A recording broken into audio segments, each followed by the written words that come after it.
All right, we're back working on the chaser.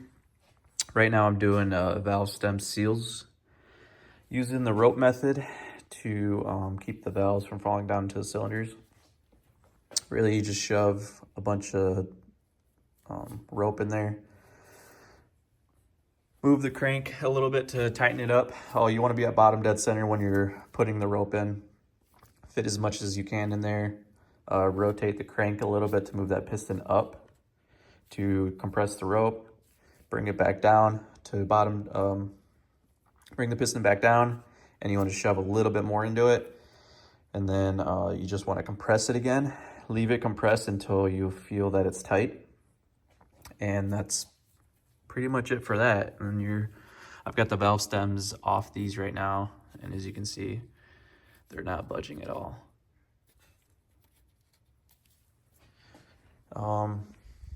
We've got all the retainers and clips and stuff over here. I'm gonna clean these all up. Really, I guess the only thing you gotta watch out for here when you're removing the valve stem seals with this tool, I guess you wanna make sure you don't wanna try not to nick the wall for the cup. Otherwise, it's gonna be tough to get in, and you'll kind of score it. And you'll know that because the bucket won't slide in easily. You should just be able to just literally laying it in there, and it should just fall with minimal effort. This one right here, I must have nicked it when I was pulling it, and it was tougher to get into the wall there. You can just sand it down with 600 or 800 grit sandpaper. Sand down that wall just a little bit, get rid of any debris, or if you did nick it, it'll kind of score it out a little bit, and then it just slides right back into place. The puller tools, the spring to get the retainers out, I'm using this kind of universal kit. I think it was this one actually. I'm using this universal kit I got off Amazon. And then the installation tools, which are these, they just go right in here. That is also off Amazon, and I'll show you what kit that is as well. Really, it's got no labeling, but if you literally search it up on Amazon, it'll pop right up. Just real quick, I also want to mention, when you do take your valve stem seals off, I don't know if it's like this on everybody's, but on mine, there is a little bit of like sealant, like a sealant ring that's in like the groove down there. It's kind of hard to see, but it's in the groove down there. Sometimes they come out when you pull the retainer out. Other times you'll still see some debris. Actually, it's on this one. Let me see if I can focus that.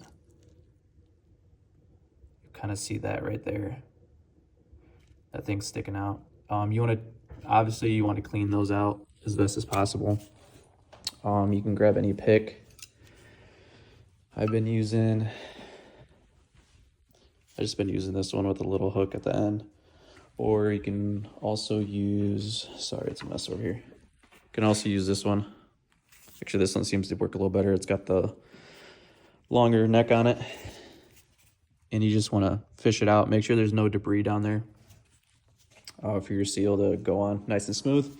And I've got a little cap of oil here that I'm dipping the new valve stem seals into before installing. And when you tap them down, you want to make sure that you don't tap them down that hard with the tool, which is this tool right here, which I can try to show you how to do it here in a second. Also to note, so you want to tighten up number 3 and number 7 caps at the same time, little by little. You want to start all the bolts by hand because you don't want to strip that into the head. And then from there, once you slowly tighten these up, then we want to slowly tighten up the rest, kind of in a back and forth sequence. And these are getting tightened up to 14 inch-pounds. And then once we get these tightened down a little more, or get this side tightened down, we can check our valve lash, which Honestly, it should be within spec because we kept the same springs and retainers. All we really did is just do the valve stems and change out the cams. So it should be all good, but we will go ahead and check that once I get this side tightened down.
All right, all 24 valve stem seals are done.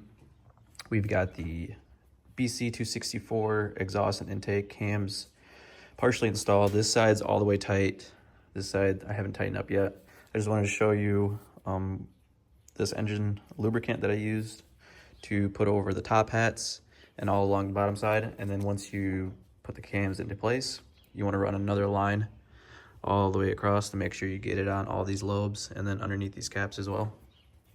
You don't want to put anything here just yet because we have to put the caps on, which requires sealant. So we'll wait to do that. We've got everything torqued down, and I went ahead and removed the throttle body because I should have done that beforehand to get this oil feed line in and out easier. That goes into the VVTi solenoid. Anyways, we've got the seals pre-installed. The part number for these, this one's gonna be, that one's gonna be the exhaust side, and intake side, I think I threw it down here inside it.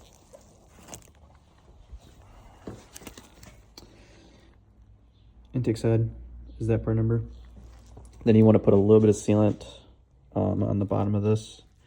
I'm using this Toyota Seal Packing 103 FIPG, which that's actual Toyota stuff. We want to just do the outer edge of the exhaust side cap, stick it on there, and then you want to do, supposedly people are saying online to do a little bit on the inside there as well, where it's going to hit the seal.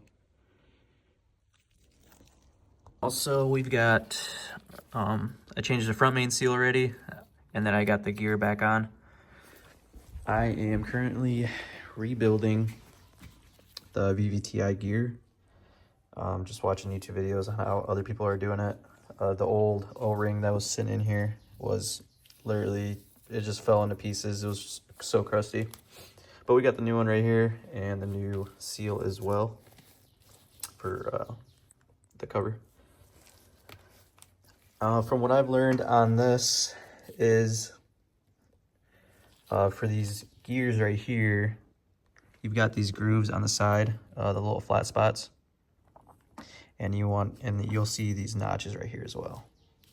And pretty much it only goes in one way, so it's kind of hard to mess up. And you can install this upside down, so make sure you got it in the right way. But it just literally just slides right in, and then from there, my bad. The inside of this too, it's got a little flat spot right there. You're just literally gonna find the flat spot on the outside of this, which is right there. And you just want to align it like it's gonna be sliding on. See how they're lined up? Just place it over it, and it literally just, it's kind of hard to see, but it slid right in. It wouldn't have slid in if it wasn't right. But we're gonna stretch this out, I guess, because it's a little too small. So we're gonna stretch it out with our hand, and get that lubricated a little bit. And we'll get this back together, put Loctite on these, and I believe we torque these down to, it's not that much, maybe 8 foot-pounds, 7 foot-pounds. I have to look and see what the torque is for 10mm bolts this size. But yeah, progress slowly but surely, we're getting there. After I get all that stuff on, I can put my cam gears on, get the timing done. Obviously, we got to install the water pump, and I'll update you guys from there. That's going to be it for this video. In the next video, we'll get to timing this, and then we'll be able to get that pulley on. I've still got to get a 2JZ clutch fan. I found one on Facebook Marketplace. I'm going to go pick up, and then show you how to do that. You just got to unbolt this fan. Got to unbolt this fan off of this, and then bolt it onto the new clutch fan, because that one's not going to fit this one, unfortunately. And then we've got the pulley over here as well. I guess we can install that.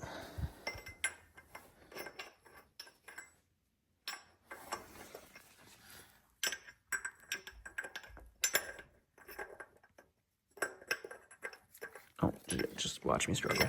It's kind of hard to do this one-handed. There we go. Shiny. Anyways, yep, I'll get you guys at the next video, and